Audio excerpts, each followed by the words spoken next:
ल अब हामी यतिको हैन यसको यो भित्र एउटा यस्तो बिहा हुन्छ अनि बिहा र बोक्राहरू निकाल्नेलाई पहिला म निकाल्छु है त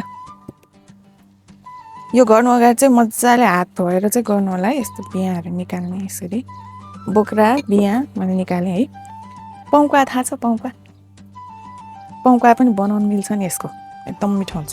एक दिन बनाएर खुवाउनु है ल हामीले यस्तो हेर बिहा र यो छ नि खोला सबै निकालेँ हैन पौका बनाउने त्यो पौका त मेरो रेसिपी छ नि हैन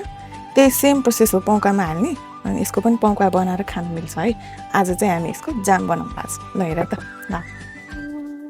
खै म जाम बनाउँछु ल के हाल्ने नि फर्स्टमा प्यान हिट गर्ने हैन अनि पछि यही प्लम हाल्दिनु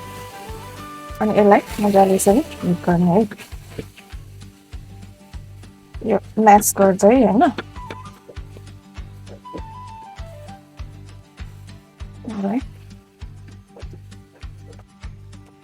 यसरी हैन म्यास गर्दा पनि हुन्छ नभए एकचोटि ग्राइन्डरमा झ्याउरा गरेर गर्दा पनि हुन्छ हेर तर यसरी पकाउँदा यस्तो यस्तो गर्दै जान्छ यो मामु अब के हाल्ने अब यसमा हामी हनी हाल्ने ठुलो चम्चाले 2 चम्चा जति हनी हाल्ने है यसलाई मजाले पकाउनु पर्छ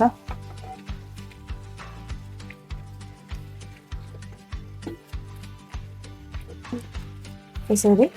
सानो आँचमा यसरी मिक्स गरिराख्ने है यस्तो राम्रो कलर आएको है नेचुरल ल यो लगभग रेडी हुन लाग्यो है ल अब हिट अफ गरौँ है त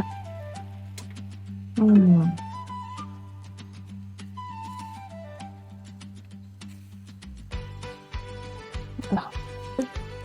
अब यसलाई एउटा बोतलमा अथवा यसरी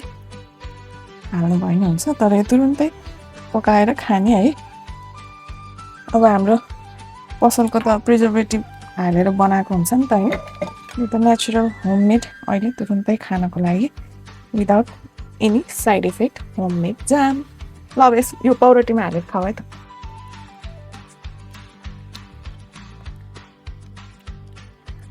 मिठो छ पाउ जस्तै अमिलो गुलियो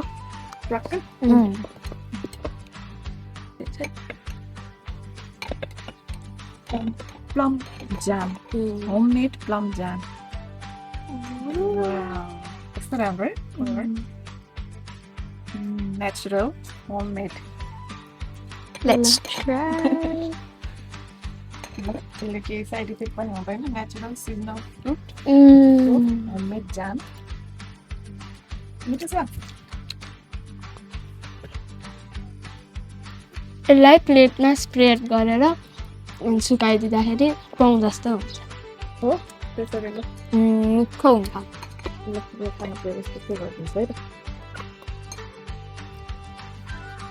मामु अनि कति दिनको लागि हाल्नुहुन्छ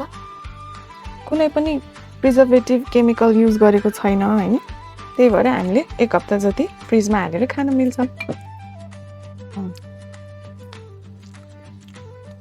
मिठो रहेछ है यो त पाउ जस्तो गरेर खानु पनि हुन्छ ल